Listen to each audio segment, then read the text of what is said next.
vegas and regulating your thirst and hunger on a regular basis. Tanaz? I would say that I'm okay, but it could be better. Sometimes it's good, sometimes it's not that good. Sometimes I get hungry, sometimes I don't. But lately I try to kind of have breakfast. I always skipped breakfast and didn't affect me at all. But I try to kind of build that hunger on a regular time. So that's one step closer to having a better Agni. Well, that's good, because one of the bigger challenge that you're going to face is that how do you differentiate your psychological cravings with the real sense of hunger? Okay? How do you really differentiate whether you're hungry in your gut or you're hungry mentally to crave for a brownie or a cookie or a chip or a chocolate or anything like that? How do you differentiate? And what are the tools that will tell you differentiate whether this is a real hunger or a false hunger? Ask the question, ask yourself the question, and I think a lot of time breath work solves the problem. Breath work solves the problem. Yeah. Okay, that's just good. bringing awareness to your breathing for maybe 5 to 6 breaths, and then meanwhile you're aware of the question. Okay, where is it coming from? And if you still want to go and get that chocolate or One of the simple things is just closing your eyes and asking yourself a question. The second cheapest trick is go and get a gulp of water. Okay, drink some water and see. It's with real hunger, it will still make you hungry again. Okay, if it is a craving, it should go away. Cravings don't go away, not the chocolate. No, it won't go away. It won't go It away. gets stronger if you resist it. It gets stronger. Okay. I have a question sort of relating to this and the example that you gave a few minutes ago about the woman who was fasting. Okay, so we'll come back once we finish the round, okay? So Kalpana, do you think you have strong Agni? Generally speaking, yes. Yeah. Mice, I would say, eat a little more than I should be eating. Probably. Yeah. And that's a good observation. It's a good observation that if I can lighten up my plate by 10%, 20%, how good I feel. And I use this quite a bit to all my clients. It doesn't matter what you're eating, okay? Just eat 25% less what you're eating right now at one time. Whatever breakfast you're eating, there's no recommendation. Just cut down the portion by 25% of your breakfast, 25% of your lunch, and 25% of dinner, and stop snacking in between, and you will still get all the desired AMA reducing benefit what you want to do. But are they ready to even listen to that advice? How do you measure that 25% of oatmeal is gone or 25% of this thing is gone or anything? But it's something you need to train your patients, because how they look at their things, how they look at their food and everything is a tricky thing. But you think that in terms of when you are hungry, you are eating because you're really hungry at that time. It's not because it's time to eat or anything. Okay. We covered everything. What was your question? So you were using her as an example of talking about more like the fasting kind of style. And in other classes, I think with you and others, we've been taught that it's very important in metabolic disorders to have correct cyclical timing with food. And so when would you use, the way you did with her, when would you recommend that, and when would you recommend someone who might have a similar issue?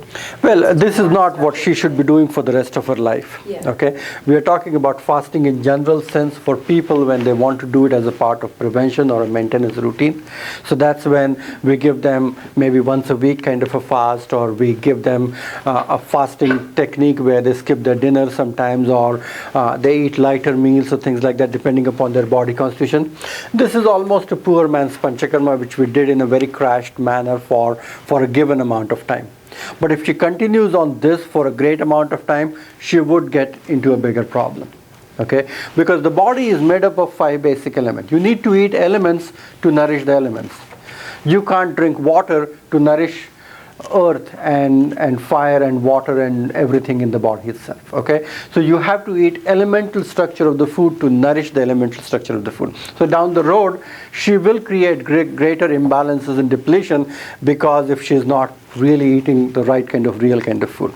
So slowly and steadily she will be graduating to that level when the toxicity is gone. She needs to start respecting her Agni and start selecting foods exactly as per what she would be eating. But that is something what we will definitely work with her after she has reached to that optimal level when the Agni is really strong and burning properly. And in her case, was sweating the key to lose that extra That's water? correct, because you can't really get that water out by giving her diuretics. It will put a lot of strain on her kidneys. Okay, so sweating is the best way to get the peripheral water out from the skin. Earlier you were talking about how emotions are important for Agni, that if the emotions are a problem, Agni will never be strong. So then is it also that there's no point in giving herbs for Agni if the emotions are always going to be a problem? Absolutely. Absolutely. That's why we said that. This is an important component of the treatment of how you look at life, how you look at a stressful thought or a situation and an emotion. Okay, you're complaining about work, but there's nothing more you can do about it. It is a part of that game, isn't it? Yeah. So once you get adjusted to that this is a part of what I have to do for 8-9 hours every day, I don't take it personally, I don't make myself feel bad, then those stressful emotions do not sink into your body to create an imbalance. Okay, so you have to change some of the things what are going on upstairs, how you relate to a situation to diffuse. The stress will remain, but it won't affect you that much. So the emotions, however, whether it is a painful relationship, whether it is God knows what, it all has to have some changes in how you react and create an emotion which becomes, there's a difference between feeling and emotion, isn't it? What is the difference? Thought, feeling and emotions. You're more attached to the emotion as opposed to witnessing a feeling. Yeah, you can witness a feeling, but emotion becomes intertwined with your physiological structure and function. Okay? There's an emotion which changes your molecules very quickly because it is so strong. It's a very strong feeling which becomes like an emotion which converts the state of your body as such. So you have to create a shield in between how you're not really allowing that to happen that much. Okay? Following on this question, so stress does always make the Agni manda, and if you're happy, is it stronger Agni? Is it like, does it work like that for everybody, or is it depending on the person? Like you said, when there's grief, you're not hungry, right? But similarly, like if a happy person is guaranteed to have a strong Agni? Good question, Kalpana.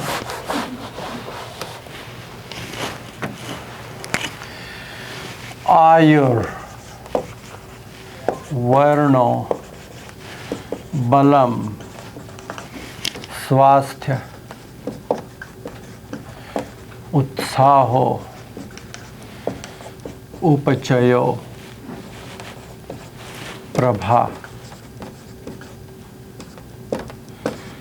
Ojas, Tejas, Agnaya, Puranas, Chokta, Dehagni, Hetuka. This is the shlok for Agni.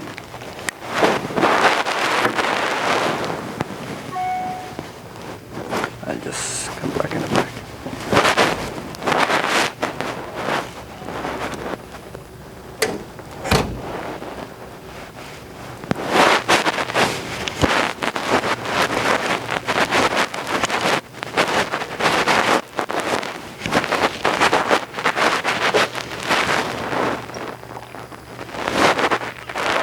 हा राणी झालं सगळं हां मानस झालं second दोन्ही bag गेल्या दोन्ही bag घ्या बँगलोरपर्यंत गेल्या बरं तुला बँगलोरला घ्यावं लागणार नाही ना okay but the bags will go to okay Manas एक त्यांना विचार की टर्मिनल कुठे आहे वॉशिंग्टन DC-चं बरं का जवळच आहे ना जवळच आहे